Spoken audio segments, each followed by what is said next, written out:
Occult Confessions is brought to you commercial-free through the generous support of our patrons.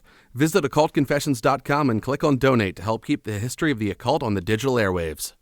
In 1976, Donald Bain, a personal friend of the talk show host Long John Nebel, published what he called a real-life account of CIA mind control.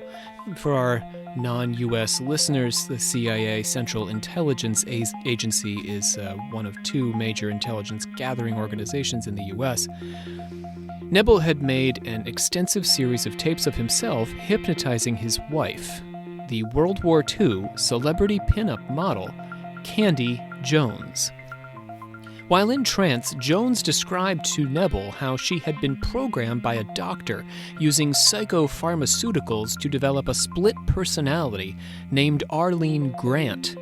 Both Jones and this second persona then worked for the CIA, delivering messages around the United States and to the Caribbean and Taiwan. Although there is very little documentary evidence for this account, it serves as a seminal tale of mind control, coming out in the year before the public would learn of the CIA's MK-Ultra experiments. Jones's narrative, told by Donald Bain, became a kind of prototype for the mind-controlled sex slave books of the 1990s, and, given the means of its discovery, also reflects the experience of Michelle Smith working with Lawrence Pastor. Today, on Occult Confessions, we explore the strange story of the mind controlling of Candy Jones.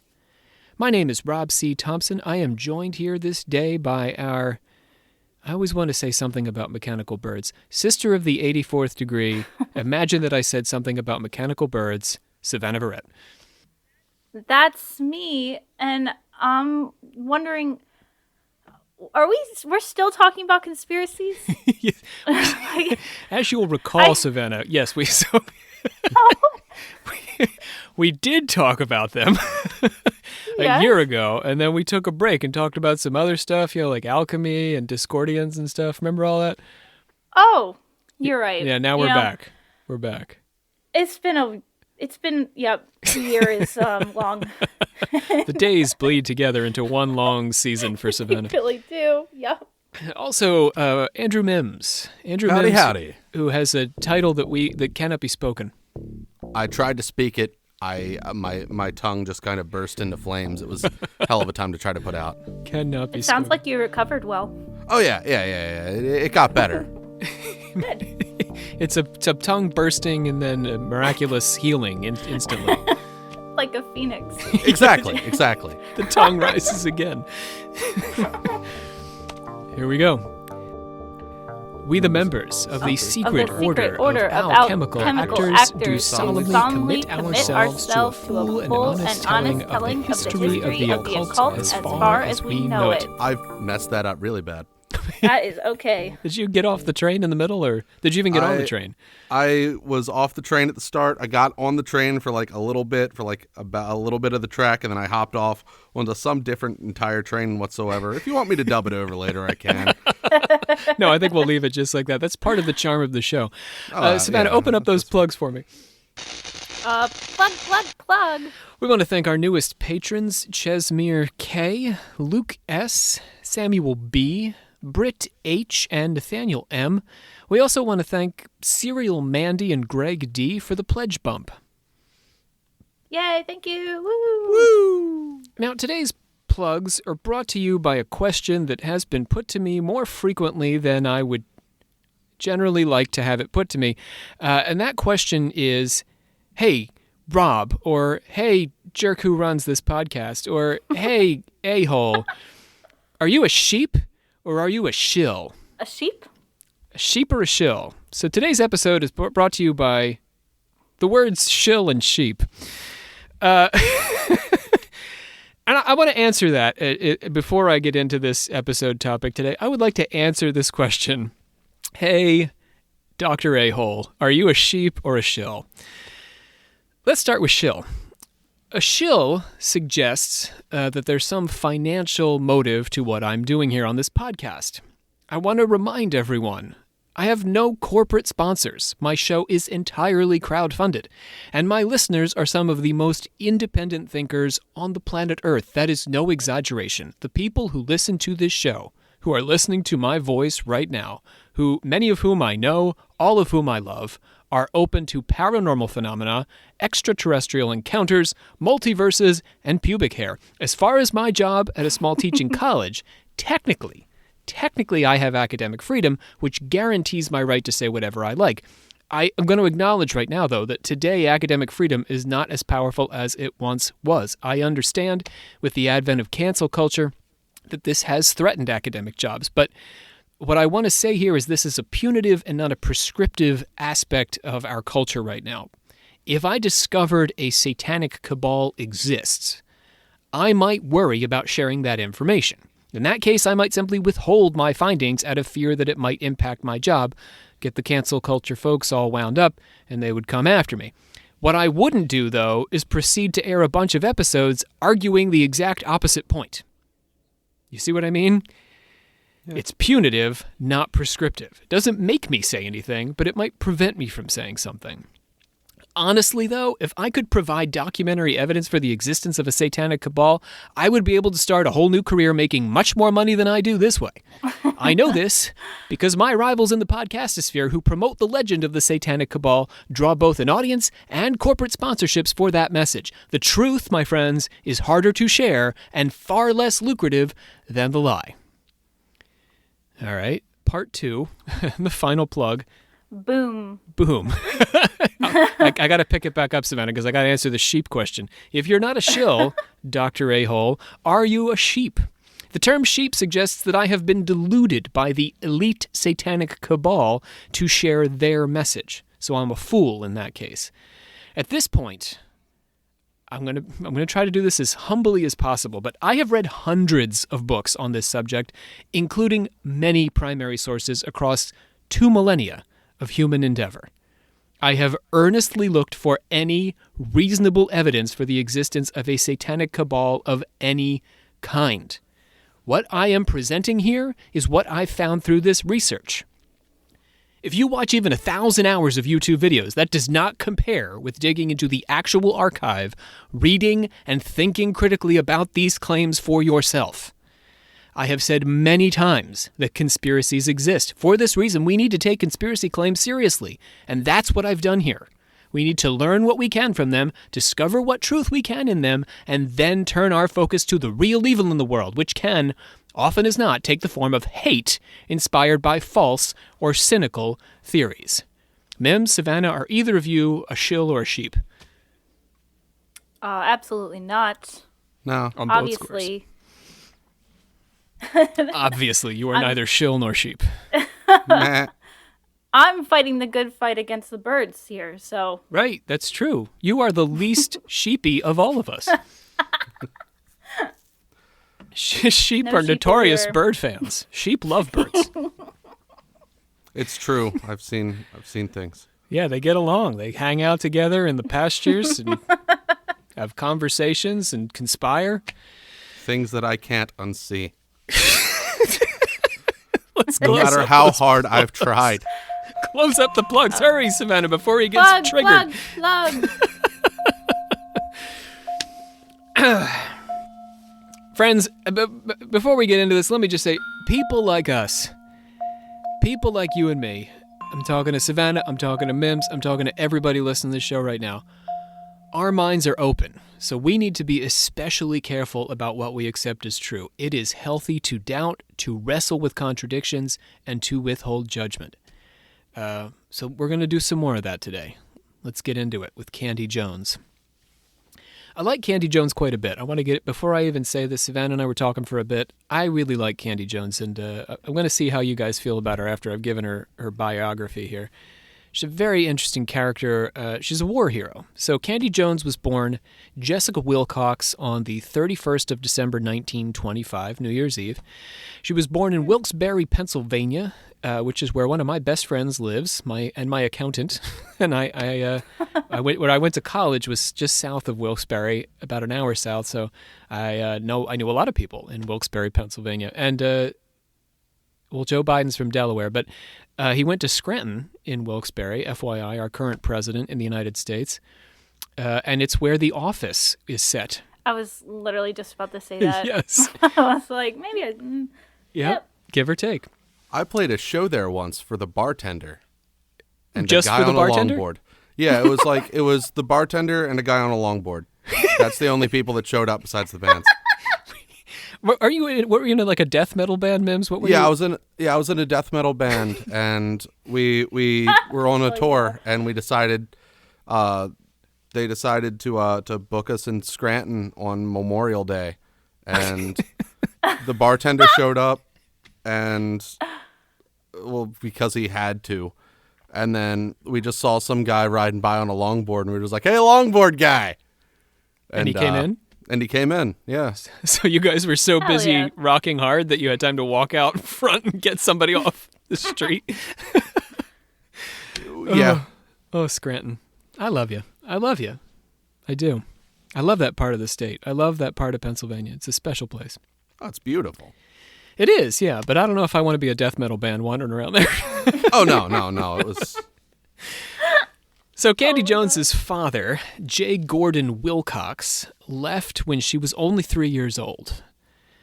She remembered her father visiting her when she was 4, and when she told him that she wouldn't cry when he left, he squeezed her fingers in a nutcracker. Oh my God. Yeah, he was Okay. like, "Aren't you sad that I'm leaving?" And she was like, "I'm not sad. I just barely know you," which is pretty sassy for a 4-year-old. And so he's like, I was about to say that's I'll make pretty you cry. badass. then he hurt her. So traumatizing relationship with dad. Yeah, it doesn't sound healthy. Her mother was also named Jessica and was often cruel to her daughter as well, refusing to let her have friends and locking her in a dark room for long stretches of time. She would threaten to give little Jessica away to an orphanage if she didn't behave, and even went so far as to bring her to an orphanage to sort of show her around. Oh my God. What in the hell? Sounds like loving parents. Love, yes. So I'll make you feel a little bit better. Despite her conflicted relationships with her parents, Jones did have a positive authority figure in her life. She was close to Grandma, who often indulged her and protected her from her mother.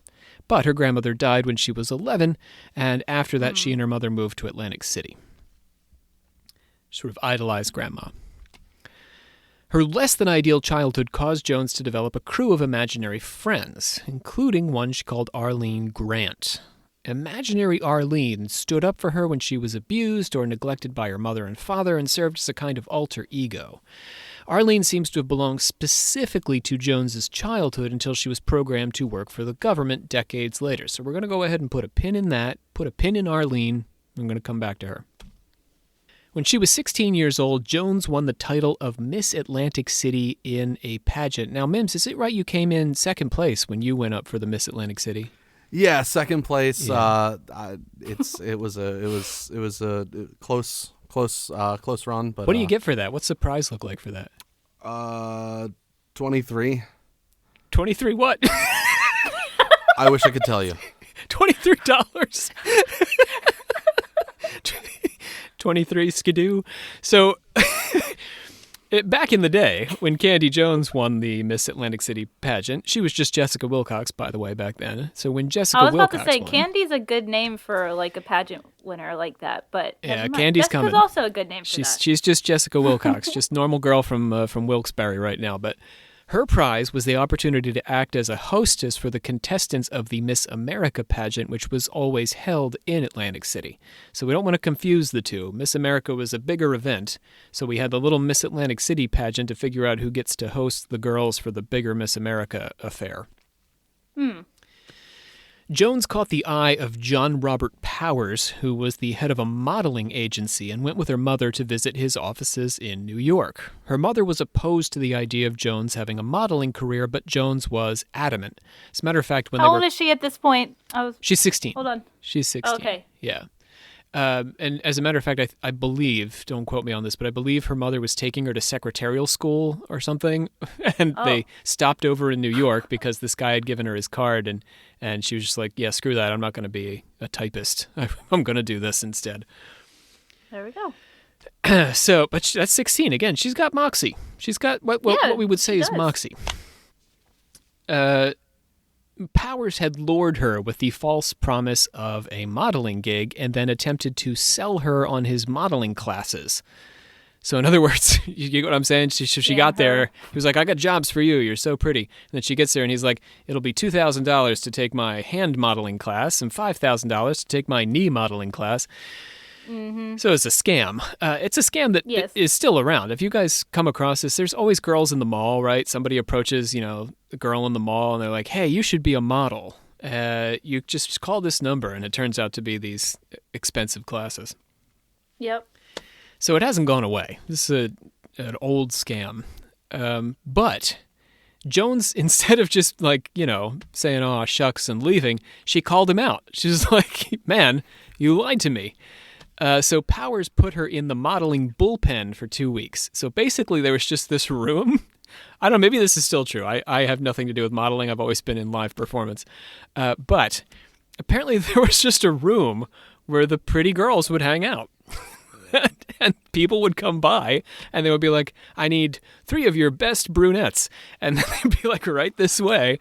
And you go into the room and you pick them out. So for 2 weeks, she got to hang out in that room and let people, buy her services.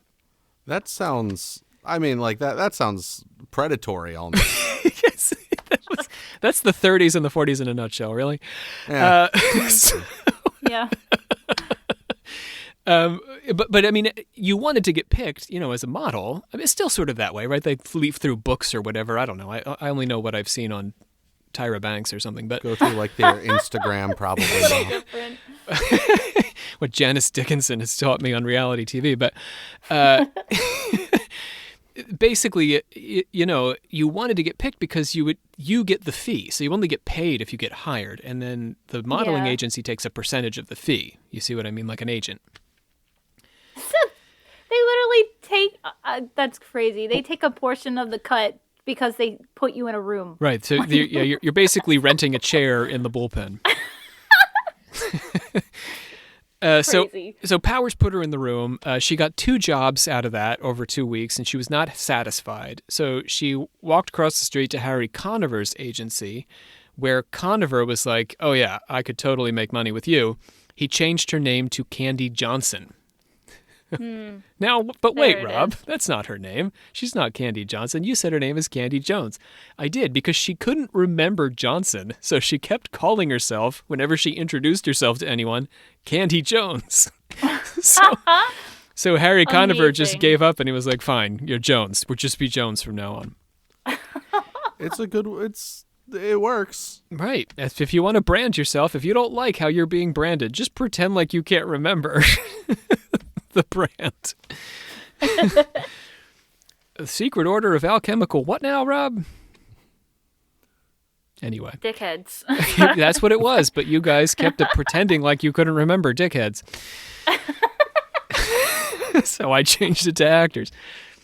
So this is the next thing he did. It's sort of like the original viral marketing campaign. He distributed 10,000 business cards that said Candy Jones was here and passed them all around the city of New York. It's like an analog viral marketing stunt. That's terrifying. It worked, though. Jump-started her career. To random places or places that would be relevant? No, well, there was 10,000 of them, so I'm sure some of them were just in the girls' bathroom, but others may have been, in the right place. One at least. On the subway and stuff. A subway, yeah, wherever. Well, if there's 10,000 of them, they're going to get around. Mm-hmm.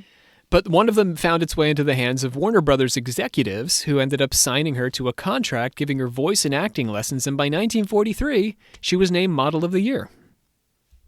Oh, wow. Yeah, so it all worked out.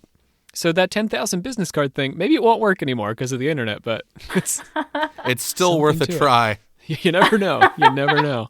We probably have 10,000 Occult Confessions business cards, but our listeners stretch from here to New Zealand, so it's super hard to get them distributed in any meaningful way. We'll put them on a cargo ship. And it'll make its way over there like a rat. It might get stuck in the Suez Canal, though. Yeah. Oh, no. So there it goes. Our viral marketing campaign failed. Topical. Cucked by the canal. So in 1944, she joined a USO tour. I mentioned at the beginning I consider her kind of a war hero. So she toured in the USO in a show that was specifically written for her, and she spent 18 months performing for troops stationed in the South Pacific. In Morotai in 1945, she contracted malaria and ended up in a field hospital in the Philippines where she also contracted jungle rot. So, whoa, what is that? It's gross. Her skin turned love that greenish band. yellow, and the nurses had to shave her head because her hair was falling out in clumps. Ugh. Oh my God. Yeah, so not good. Not good for a model. I anyone. guess I connect with her a little bit here because my grandmother was stationed in Japan and contracted tuberculosis while she was in the army. So it was very common for these sorts of things to happen. Albeit tuberculosis was, I think this stuff was pretty dangerous. Malaria is definitely dangerous, and the jungle rot sounds really unpleasant. Rot dangerous? Yeah. So all of them are Sounds at dangerous. least painful. Either way, it's gotta suck. Oh, yeah. While she was sick, though, she made the acquaintance of several Army medics, including a man that Donald Bain calls Gilbert Jensen. Jensen gave her a picture of himself with his address written on the back, which is, I guess, what you would do back then. Sort of like we used to do in middle school. On picture day. Rob? Yeah. I don't know. Did you guys didn't get little wallet pictures in middle school? No. I like kind of cried in the corner every day. Oh, all right. We would get these little wallet pictures, and you write your name on them, give them to your friends. Anyway, in the fifth grade, you would get the laser background. The most we would do is we would write "Have a good summer" in the back of each other's yearbooks. And that was it. Yeah, but you didn't get the no trading wallet cards size. with each other's faces in it. Well, then you you wouldn't have gotten on very well in the South Pacific during World War II, Savannah. I believe that. I think that's the truest thing you've ever said. She did not, in fact, marry any of the Seabees out there in the South Pacific, though she married her boss, Harry Conover, but their marriage was not a happy one. Jones was Conover's second wife. He'd had 2 children with his first wife, Gloria Dalton, and Jones and Conover had 3 boys together, but Jones discovered that Conover was, in her words, bisexual and could only have sex with her when he was drunk. So I'm not sure about bisexual, to be honest, in that instance. That sounds maybe homosexual. But we can't really label from this far in the future. In May 1958, Conover briefly disappeared, eventually turning up in a suite at the Plaza Hotel. He lost his license to do business in New York when models came forward to complain that he'd withheld their fees from them. So, you would pay the agency, and the agency would pay the model, and apparently he was holding on to all the cash. He drained his joint account with Jones, and when she divorced and sued for child support and alimony, he ended up in prison for debt, which apparently they still did in the 40s and the 50s. Wild. That's weird to think about. Right? Like, sending to prison for debt. Like, I know it was a thing, but, like, not that recent. I always associate it with, like, Charles Dickens. Yeah. Not with 1950s America. That's, like Elvis and women wearing poodle skirts and stuff. So, teenage girls, not just regular women. all the adult women dressed like Lucille Ball, I assume. They wore aprons a lot. Jones's story turns to espionage after Conover was out of her life. You ready for this? So here we go. It's CIA time. We've done the bio. Time. Now we're going to get into this. She was running her own modeling school in New York, and Jean Tunney, Tunney, Jean Tunney, kept an office across from hers. Now, I did a little bit of research on Tunney. He's a fascinating character. He was a boxer who had been the heavyweight champion in the 1930s and went on to serve as lieutenant commander in the Marines in World War I. Well, I guess didn't go on to. He did that before the 30s. So he had been a lieutenant commander. A tad off. Yeah, right. He had been a lieutenant commander, and then in the 30s he became a heavyweight champion. In 68 official fights, Tunney only ever lost 1. Ooh. Wow. Yeah, he was good. During the Second World War, when he was in his 40s, he set up a training camp for pilots at the request of the Navy. So he developed essentially like the physical fitness routine for Navy pilots. Okay, now let's get back to Candy Jones because she has her office across from this guy. It's like the 50s now. Jones witnessed 2 attempts to break into Tunney's office before she ran into an acquaintance, a retired Army general who had come to visit Tunney. So she witnesses these 2 strange attempts to break into the office. Then the Army general comes by. He's retired, but she knows him because she was in the USO. Tunney knows him because he worked with the Navy. You got me? Uh-huh. So it's a mutual acquaintance between them. A few days later, this gets weird. I'm not going to have answers for you guys on this. I'm just going to warn you in advance.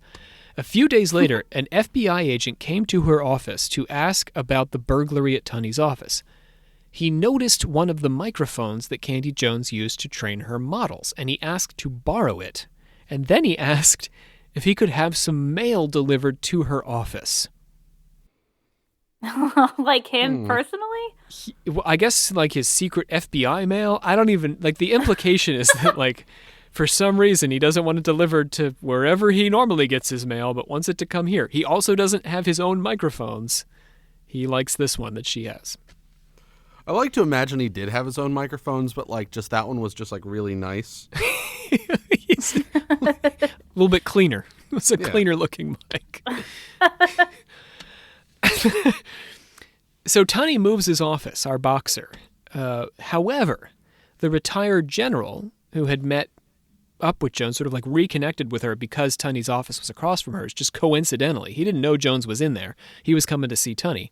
He kept up with Jones even after Tunney moved and kept coming to visit her. And he finds out that she's traveling to San Francisco. And he asks Candy Jones to deliver a letter for him to a doctor in the area. Again, super weird, because why is that weird, guys? Just send it through the post office? Yes, you buy a stamp, man. Be the normal thing to do, but you know, I'm not here to judge. You are, though. It's part of your function, Mims. That's fair. That's fair. The letter, as it turned out, was for a Dr. Gilbert Jensen. Does that name sound familiar at all? You definitely said that earlier because I remember thinking to myself, I like the name Gilbert. Remember it for a future pet. I will. Gilbert Jensen was the name of the medic who had treated her in the South Pacific and given her his photo and address. Okay. Oh, there it is. What a coincidence. I don't know if he was a doctor at the time, but now he is. And according to Donald Bain, after this fateful meeting, Jensen would recruit Jones to be his mind-controlled spy for the CIA. Okay, let's process this for a second before we go any further. Got to take a little time for this sequence of events. Candy Jones was running a modeling agency that just so happened to be across from a boxing champion who maintained connections to a retired Army general. Totally a coincidence. This boxing champion, at the height of his military career, had run the physical fitness program for the Navy. To make sense of this story, we also have to believe that Tunney was somehow involved in military intelligence in some way and continued to be well after the war. Because this general clearly had something to do with intelligence, which is why he sent Candy Jones to meet Dr. Jensen, right? That's the only way any of this makes sense. Otherwise, he would have stuck a stamp on it, right? We put it in the mail. Yeah, that's... So they were like tracking her, like, but not tracking. I can't think of the word. Tailing her? It would be a pretty long game, in my opinion, but I'll get to that. So it's also true that the FBI showed up to investigate potential break-ins into Tunney's office, which suggests that he has something to do with intelligence, because you'd send the cops if it's just a guy who boxes and has an office. The FBI doesn't get involved in that robbery. So we'd have to be actively involved in some kind of military intelligence to get the FBI off the couch. Yeah, that makes sense. Either way, both the retired general and the FBI agent met Candy Jones by chance and sent Candy by pure chance to meet Jensen, who just so happened to have already met her and decided to conduct experiments on her and use her as a courier for the CIA. The coincidences really stack up here. Like, I mean, going to Savannah's long game here, it would have to have been that What, you want to go through it? What would the long game be? How would this have worked out? They would have had to have known that Candy Jones had that office there, rented the office across with Tunney. Yes. Sent the general there on purpose and the FBI guy on purpose to run into Candy Jones. But like after waiting a while, it's not like he did it right away. Yeah, they got to feel it out. They're playing 3D chess over here. Yes. Yeah. They are the Matrix. We get the gist here. It was also the case that Candy Jones was already taking a trip to San Francisco, so this would also mean that the FBI and the Army general were just patiently waiting for her to someday get on a plane to San Francisco. I believe it. They knew what they were doing. This is all very likely to you. Okay, so Jensen, presumably working for the CIA, Dr. Jensen, our Army medic. Let's talk about this presumably working for the CIA, because Donald Bain, the author of this book, claims explicitly that Jones delivered messages for the CIA. So Jensen sort of has to work for the CIA. And Jensen decides to conduct his hypnosis experiments not on agents, but on a private citizen, namely Candy Jones, and have this private citizen deliver sensitive material from the CIA to operatives around the country and around the world. Are you still with this theory, Savannah? It just makes perfect sense. Like, who would suspect Candy Jones? It really is just kind of like a who would suspect that sort of thing. But there's so many variables, though. If you're looking at this realistically and logistically, it's like, why would you ever trust someone, just a random person, especially like a celebrity, to deliver secret stuff? I don't know. Right. That's taking off my tinfoil cap for a second, but I'll put it back on and say I believe it. Like, it's like if you like hired an Instagram model to like carry state secrets to somebody else. That's exactly like that. Yes, it's more or less exactly like that. Like a successful one, like one who's running a good, branding operation or something. Yeah, like an they just influencer. got into TikTok. Right, yeah. And they're also, for some reason, carrying CIA intelligence around. Seems reasonable. So Jones travels for these operations either as herself or under the assumed name of Arlene Grant, sorry. Candy Jones, Arlene Grant. Jones's hypnosis prevents her from remembering her missions, though. So they program her so that she doesn't remember what she's done. Okay, so I just have to say. Very smart. Savannah aside, I find this deeply odd. Let me tell you why I find this deeply odd. Number one, Jones is a private citizen who is not involved in any criminal enterprise, so she's not a useful informant in any way. Usually the CIA or any government agency involved in criminal justice might recruit you as an informant if you have some connections to people doing illegal things. She's just a normal lady with a business in New York. And given that anyone's memory can be erased by Jensen's programming, it would make a lot more sense to use an actual CIA agent to carry out these operations rather than some lady who served on a USO tour like a decade earlier but had not done any active military or governmental role since that moment. You don't need all that training to deliver a letter. Well, you never know. What if you get into some like James Bond situation? You want kidnapped that James or something. Bond. You don't want her. She can't fire a gun. She doesn't know Tai Chi. Like, what is she going to do? I don't know if Tai Chi would help you. She doesn't know Kung Fu. Tai Chi wouldn't help you. Kung Fu would help. Krav Maga. She doesn't know that. She didn't go to Israel. Anyhow, I'm pretty sure that's what the Israeli military learns is Krav Maga. That's fun side fact that our listeners can write and tell me I'm wrong about. Actually, Rob, they train in catch can wrestling. God. I don't know. I love you guys. I love all of you. Write in, correct me if I'm wrong about the Israeli military training in Krav Maga. If I'm even pronouncing that correctly. I'm pretty sure it's being pronounced correctly. Okay, you've heard it before, Mims? Yeah.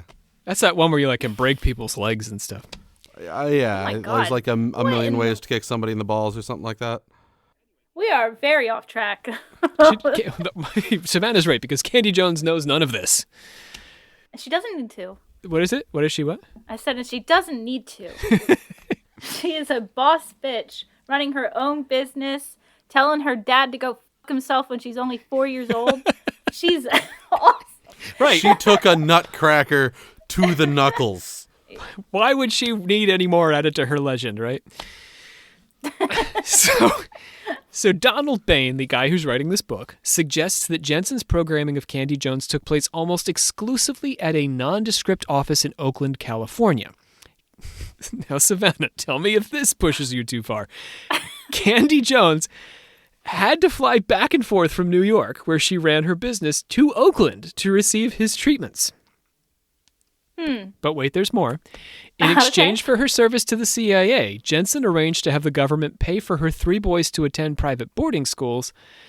It's worth noting that the boys were already attending these schools, but the government apparently volunteered to pick up the tab because direct payment to Jones would have been too suspicious. See, this is, you know what? I totally believe it. She's playing the government. She's getting her kids a good education for free. But this she was somehow paying for already is the point I'm trying to make. So she didn't actually need the government to help her, but apparently they did. And how much, like, what is your fee, Savannah? Helps. How much is it, like, when you get your paycheck, is Lego like, do you want to be paid in dollars, or, like, how much would you like to be paid? How much does it cost for you to feed your dog? And you're like, like $50 a month. We'll pay you that. That's not how paychecks work. I can pay you in gum. Chesapeake College is not what name your expenses, Robin. We'll pick some of them and pay them.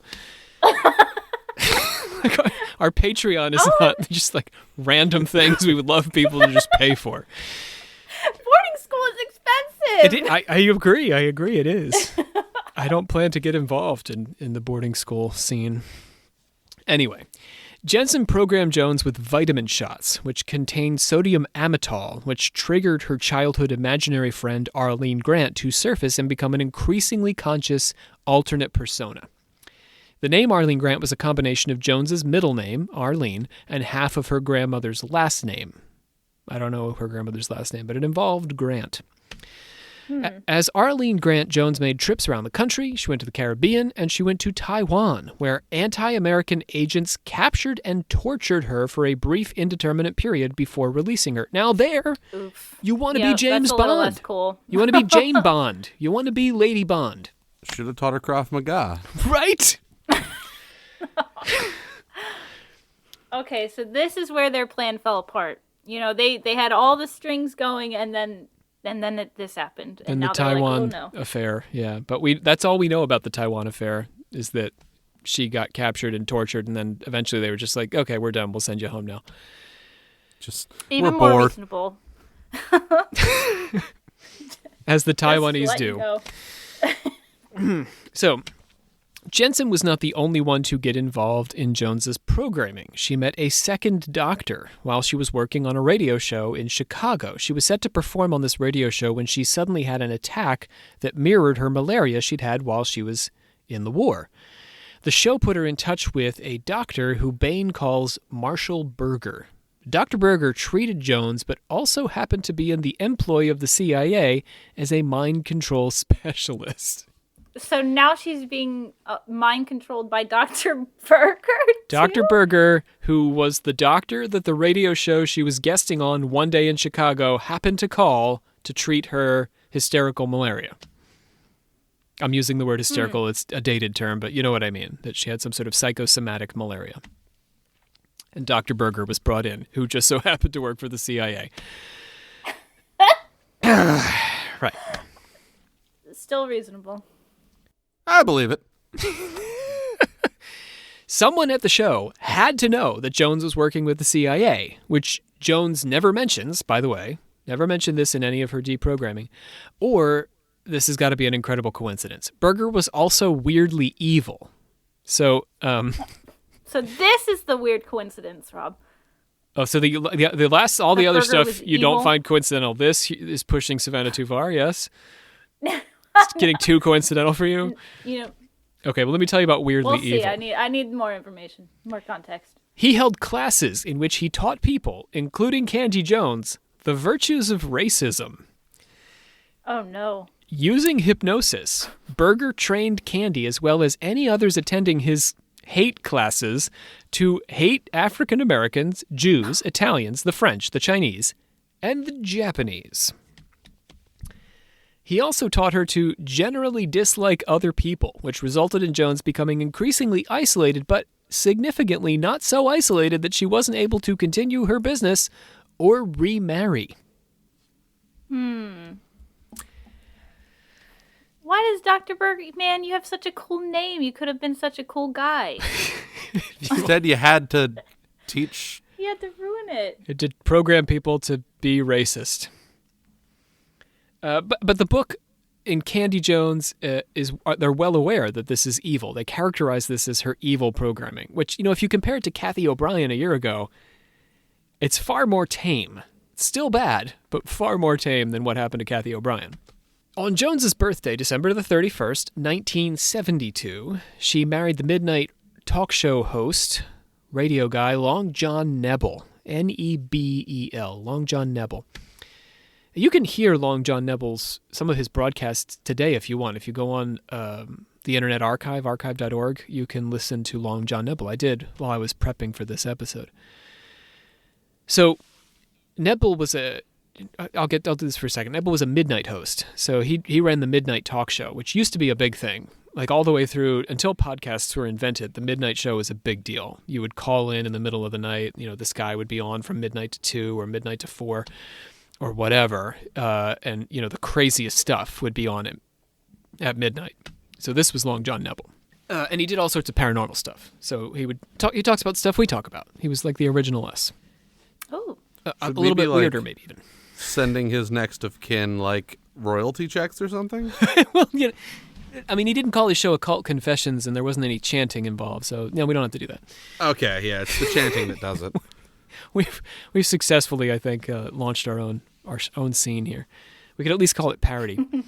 So Nebel and Jones had actually known each other from earlier in Nebel's career when he'd worked as a photographer, and they had a quick courtship. Nebel had started in show business at the age of 12 when his father allowed him to fill in for a clown in a traveling circus. He literally ran away to join the circus, but he didn't have to run because his dad was like, okay, cool. You Go get him. Go get him, Tiger.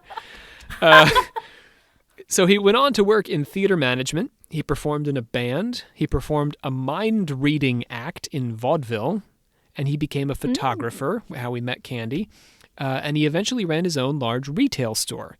And it was weirdly, of all those jobs, it was while he was running the large retail store. And I assume doing his own commercials, it's not exactly clear in his book. He attracted the interest of radio producers and who pulled him into the broadcasting business. And then he became the legendary midnight in New York. This was in the New York metro area. So the legendary New York metro midnight guy. So he was just talking over the intercom one day while they were grocery shopping, and he was like, "Oh, that guy's voice sounds so good." That's it. That's the guy. Man on at we midnight. must have him. But not midnight. earlier than 11:45. That's the voice of midnight. What? So getting back to Nebel, Long John Nebel marrying Candy Jones at their wedding. And so at the very night of their wedding and in the days after their wedding, Long John Nebel noticed that Candy Jones suffered from unusual short-term mood swings. This, as he would come to discover, was Jones's second personality, Arlene. Nebel met Arlene when he attempted to help his wife with her insomnia using hypnosis. Does this sound like anybody? Anybody we know, Savannah?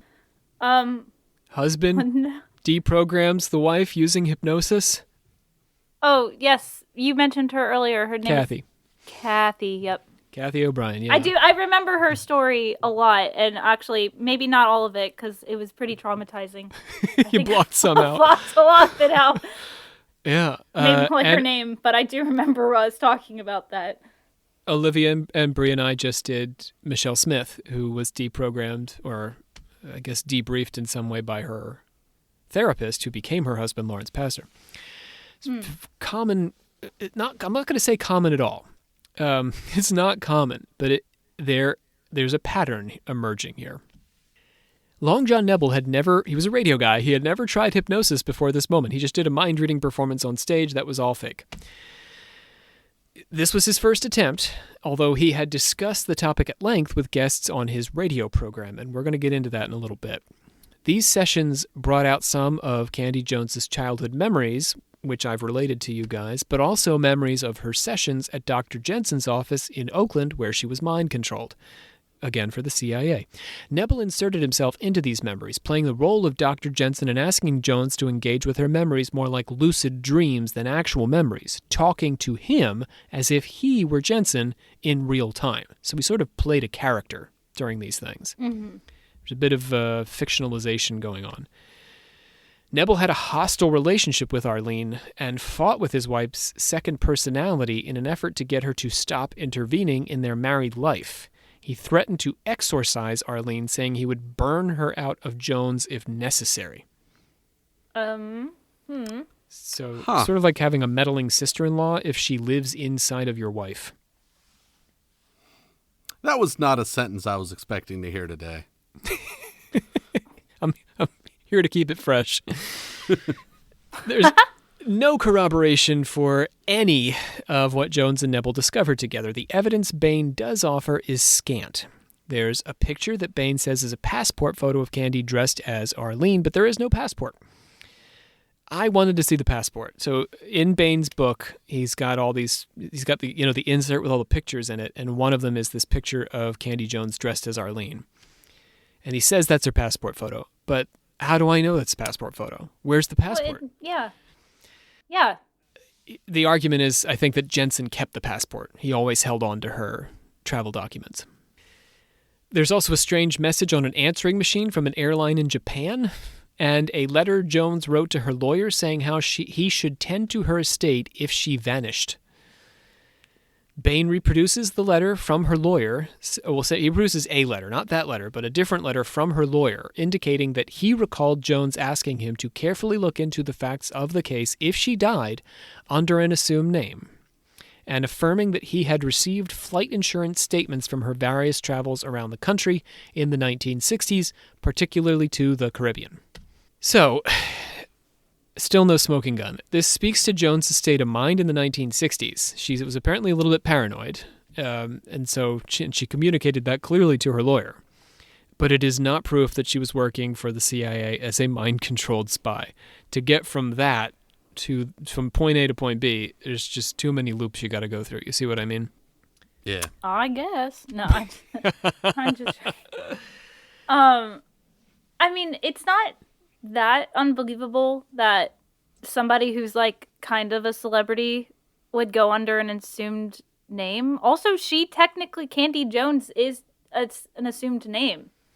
Yeah, she's sort of got a habit of it, you're right. Yeah, so it's like maybe she meant like if she died now as Candy Jones, like would that affect because her real name is Jessica something? Like, I don't know, like Or maybe she liked to pick up other names when she was traveling to disguise her identity so that she didn't get hounded by fans or something like that. Yeah. Yeah, I mean, that's reasonable. There are too many alternate explanations, I guess, is what I'm trying to say. And I just need something more if you're going to tell me you're a CIA mind-controlled spy. And here's the thing. It's hypnosis, man. It's hypnosis. So... it's entirely possible. All of this came out of hypnosis. So it's entirely possible that Nebel and Jones unconsciously collaborated to fabricate a story they both believed to be true. Given the evidence available, it's as likely as not that Jones was treated by a medic in the South Pacific named Jensen and never saw him again. While in trance, she hallucinated memories guided unknowingly by her husband of this medic controlling and manipulating her. Because after all, he said, just picture me as Dr. Jensen. Right? He's manipulating her imagination when he's saying, act like I'm him. When she was treated by another doctor in Chicago for complications going back to her wartime malaria, she included that doctor in her fantasy. Given her trance state and Long John Nebel's complete lack of psychological training, again, he is a professional in no thing at all. He is a professional clown. He is a professional retail salesman. He is a professional vaudevillian and radio guy. He is not a professional therapist. Complete lack of psychological training. It stands to reason that Nebel and Jones convinced themselves and each other of the authenticity of the story. Nebel's midnight talk show experience listening to stories of conspiracy and hypnotism, may have primed him to unconsciously coach Candy's seeming revelations. Something we should all worry about, keep in our minds, dear listeners, as you're listening to stories of conspiracy and hypnotism. Okay, so that's my preferred interpretation of the origins of Jones's story. However, Nebel was also known to play practical jokes and engage in hoaxes, and so I can't rule out the possibility that he and Candy Jones intentionally made this story up as a kind of satire or farce on the conspiracy or intelligence community. So maybe they're playing a joke on us. You ready for this? In his book, The Way Out World, Long John Nebel, so this is the book he wrote, talks about his friendship with a mentalist at the circus when he was an adolescent. The circus barker told an elaborate story about Lady Esther predicting a train crash during her valedictory speech in high school. But Esther, whose actual name was Diane, spent most of her free time and money visiting other fortune tellers as the circus traveled from town to town. Her telepathy was a mentalist stage trick, and guess what? There was never a train crash. Oh, this is you. Mims, you want to do this? It's the second quote I sent you. Oh, second one? Yep. Okay, so Mims is going to do our voice today, because all we're doing is a little bit of Long John Nebel quotes from his book, just a couple of them. As I got to know Diane better, I was able to learn about some of the modus operandi employed by the pseudo-mentalists. Using the phrase pseudo-mentalists leads one to believe that I think there are legitimate mentalists. I don't, because I've never seen one, and I've talked to dozens. Regardless of Esther's trickery, this is the beginning of Nebel's fascination with things psychic and occult, if only as a tremendous confidence game. In the same sentence he expresses his interest in paranormal practitioners. He says that selling is the greatest form of self-expression in the world. So he really sees himself as a salesman with an interest in these things. Is it possible that Nebel, Jones, and Bain made this story up, knowingly, and shared it cynically? Here's where I'm going to twist the screw here, guys. You ready? Dun, dun, dun. 2 years before publishing The Control of Candy Jones, Donald Bain wrote a book about Nebel, evidently a close friend of his. Bain's largest body of work, however, was a series of murder mystery novels he ghostwrote for the fictional character Jessica Fletcher. Do either of you know who Jessica Fletcher is? What show she's featured on? I've heard the name. That sounds familiar. What if I tell you she's played by Angela Lansbury? Oh, come on. I've heard the name. Fletcher is the name of the mystery writer Angela Lansbury played on the hit 1980 CBS series Murder, She Wrote. I keep waiting for you guys to say it. Murder, She Wrote. You don't know that show? Murder, She Wrote. No. Oh, classic of the 80s. I've heard of it, but I haven't Classic watched murder it. mystery series. Basically, Murder, She Wrote is about this murder mystery writer, Jessica Fletcher, and Donald Bain is writing all of her murder mysteries, by the way. So he's writing under the pseudonym. And she has 1,000 friends, and all of them either die or are accused of murder, and she has to run around solving these murders. And she's always knows better than the cops, and the cops, for some reason, just let her solve the cases. It's wonderful. I mean, less work for the cops. So, while ghostwriting for a character readers know to be fictional does not qualify as a hoax, it does speak to Donald Bain's capacity to participate and perpetuate a well-constructed fiction. What if the whole Candy Jones story was just a way to capitalize on gullible conspiracy theorists and make some money? A fast buck, Freddie. What's interesting about the publication history of the book is that it was first published in 1976 as The Control of Candy Jones and then reissued in 2002 as the CIA's Control of Candy Jones. You see what they did there? Oh, rebranded. Bain hedges his bets in the text itself as to whether Jensen is even working for the CIA. So he mentions the CIA, but he says it could be that it's just somebody else, some other agency or some private group. I have no idea. But it could be the CIA. The second title, however, in 2002, suggests his and his second publisher's desire to capitalize on the controversy surrounding MKUltra, and the conspiracy theories growing out of the theme of CIA mind control. The text itself is unchanged in the new edition, and so it contradicts its own title's enthusiasm for blaming a government intelligence agency for whatever persuaded Candy Jones she had been mind controlled. Foregrounding the CIA doesn't reflect the actual content. It's just a bit of salesmanship to draw in the conspiracy crowd with their increasingly rich trove of CIA-based beliefs. While it's not impossible that all of this was a hoax, I'm going to turn that screw again. You ready? Oh, man. I was excited. I wanted it to be a hoax. That's fun. It is fun. That's awesome. It's fun, and I think that you can make a case in all that stuff. However, it's my personal belief that Nebel and Jones shared their story in good faith. Despite Nebel's measured skepticism on most of the topics covered on his show, he appears to have had a soft spot for hypnosis and hypnotic phenomena. He devoted several chapters in his book, The Way Out World, to alien abductees. One of his guests was George Van Tassel, who claimed that Adam was an extraterrestrial who mated with an earthbound Eve to generate the human race, and that Jesus was also an extraterrestrial who intentionally incarnated in Mary to educate humankind.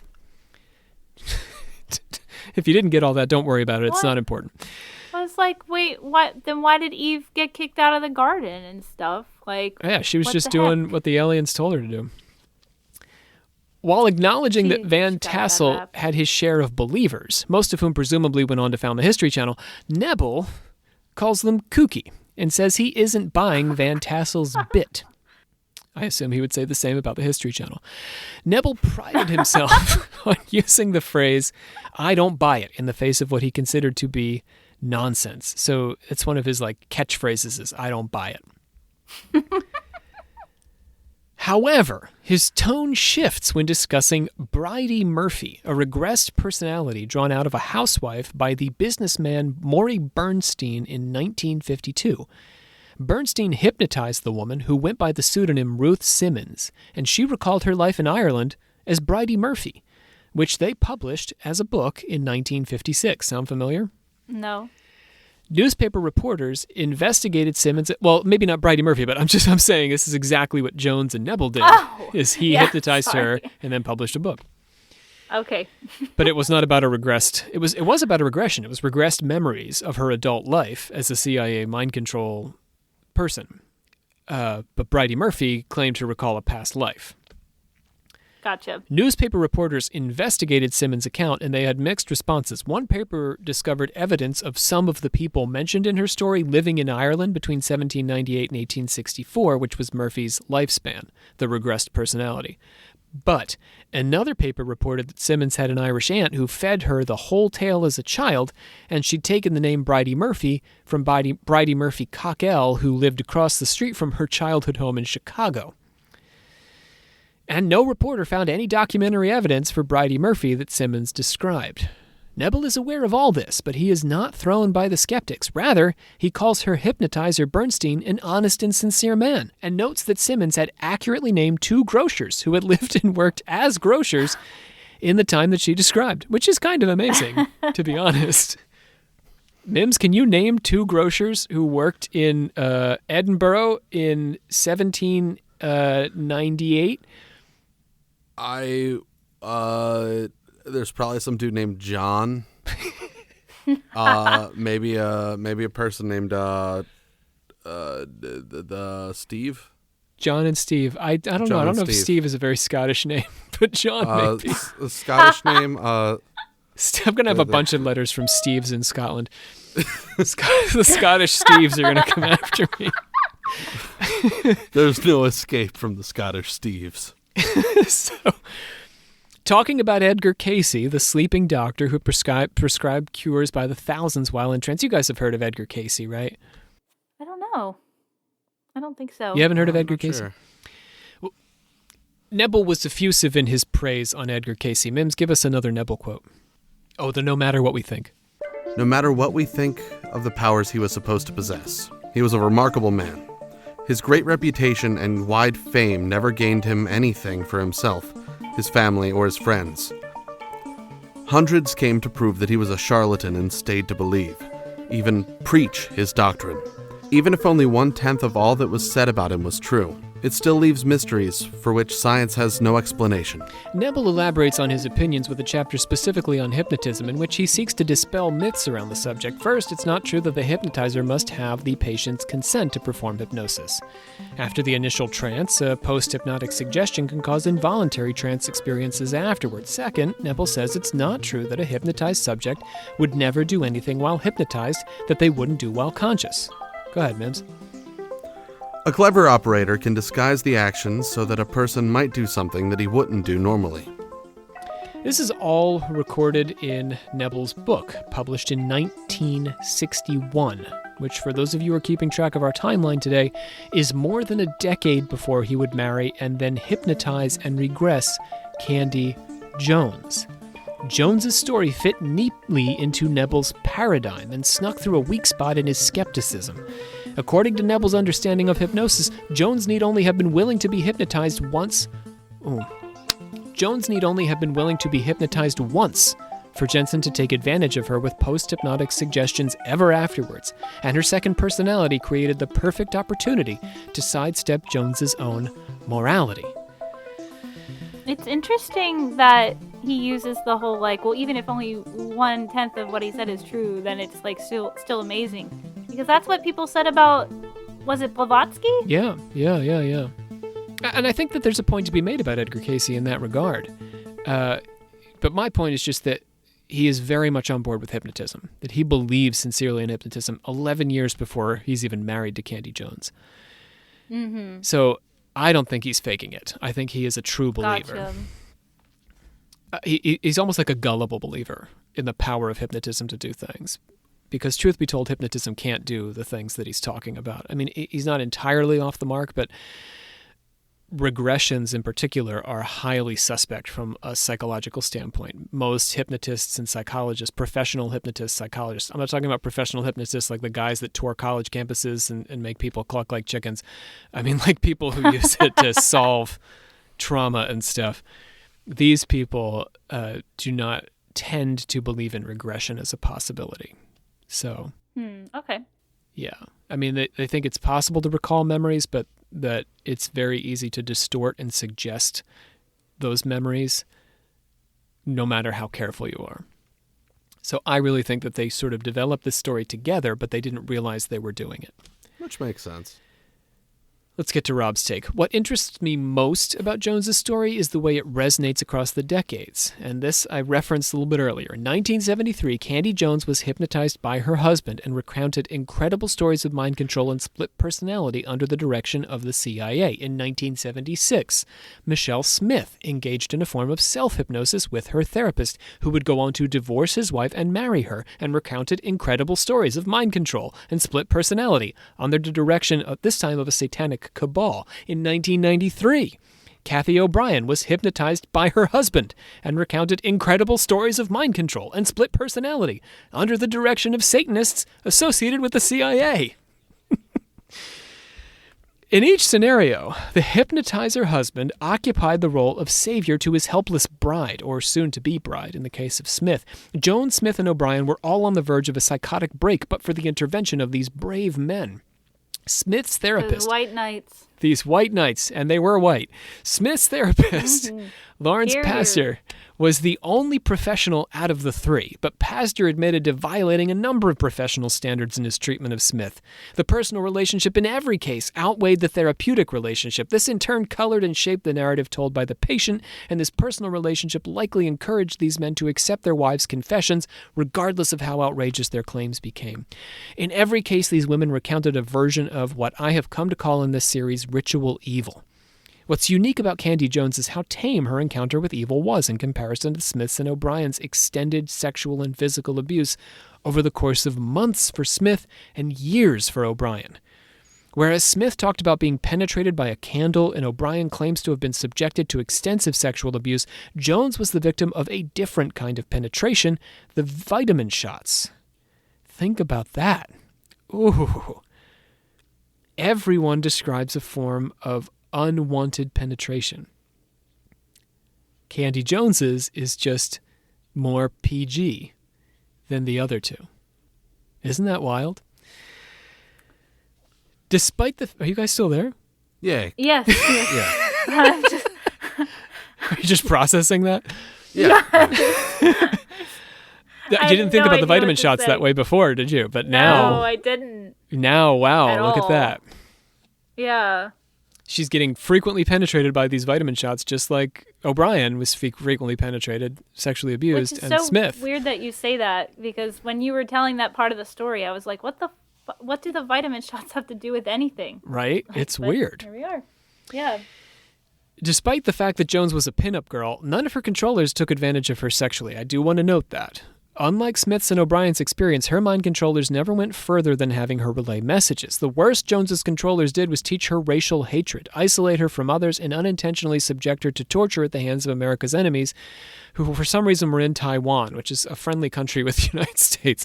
I don't even know. To be fair, all that, all the stuff God. that that part of what they subjected her to, Still pretty bad. Still pretty messed up. Still pretty bad. But, compared to O'Brien is like whole new levels of bad, I guess, is my point. It's bad. Even Smith, I mean, the dead kittens they would rub on her body and stuff. Like, it just isn't as graphic.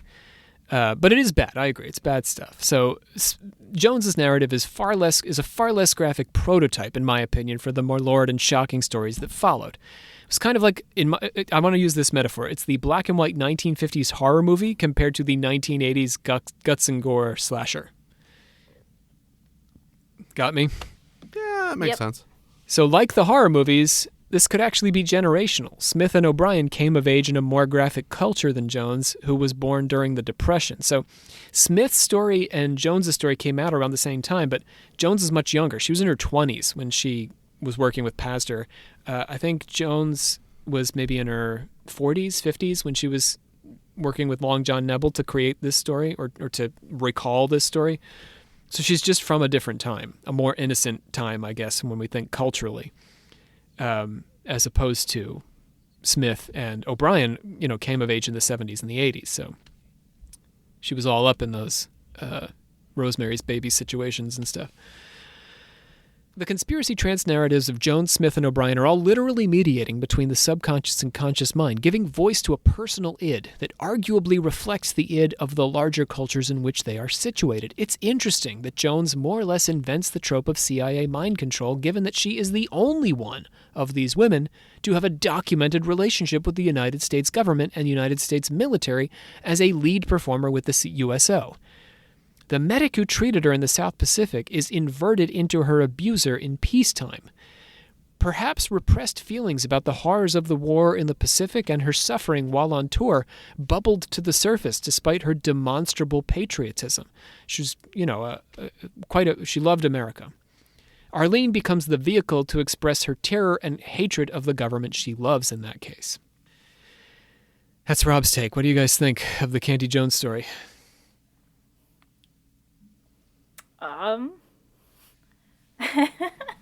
It's a lot to process. I mean... Yeah.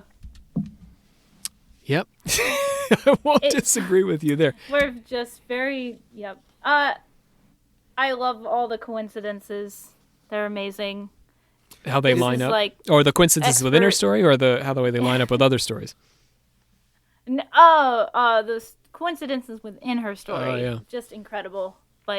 This sounds like a great movie that I would love to watch and then tear apart because I'm like, this doesn't make any goddamn sense. Yeah, I was just about to say it sounds like the plot of a movie. It sounds like the plot of like a weird political thriller.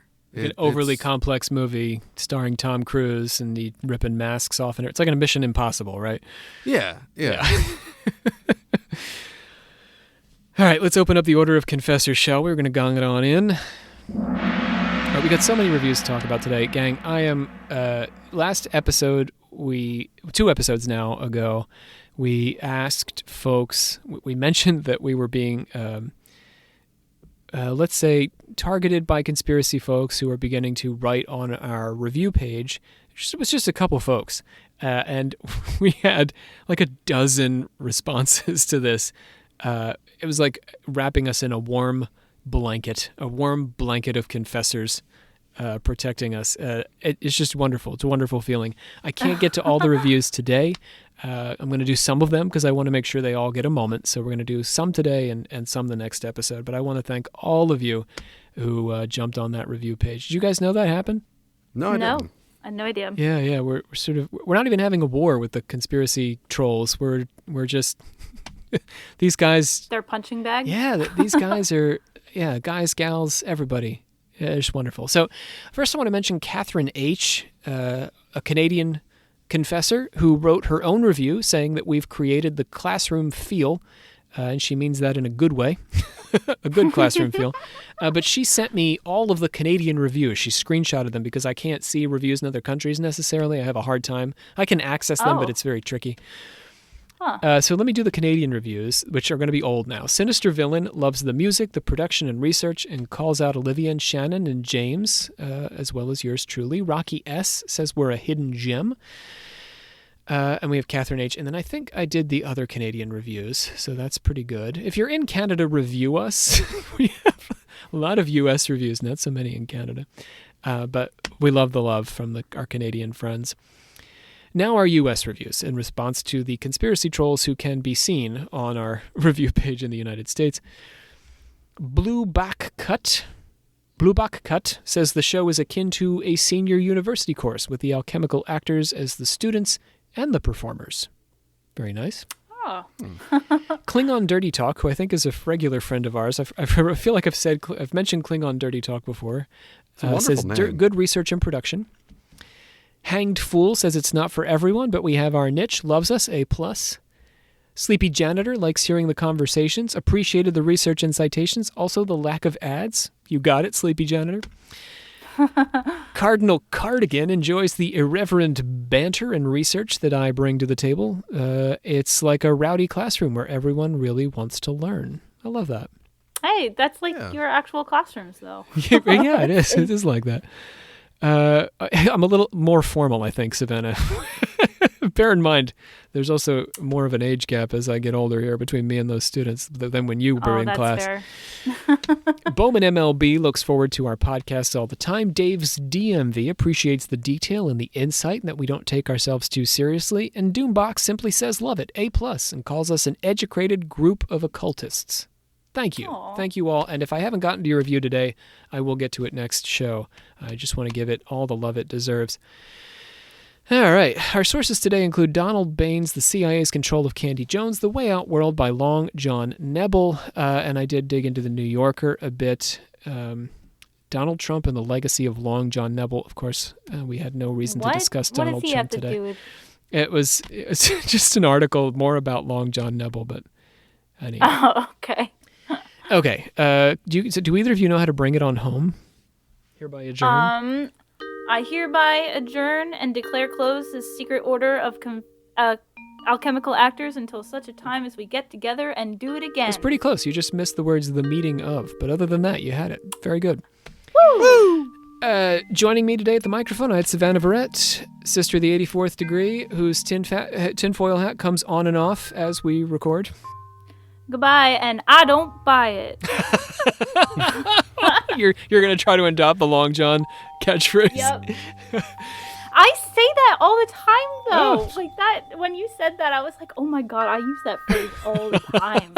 Maybe I'm like him reincarnated. Ooh, it's possible. We'll have to check the dates. Andrew Mims, our secret, our unnamed, our secret name. Yeah, oh God, it burns! Can't say it. Just can't say it. My name is Rob C. Thompson, and thank you for joining us for this episode. Join us next time when we discuss Nazi mind controllers, basically, but the Nazis who were brought into the United States by the United States military, one of whom may have been involved with mind control. But again, this is the conspiracy series, so guess what? That's going to turn out to be nonsense here on Occult Confessions.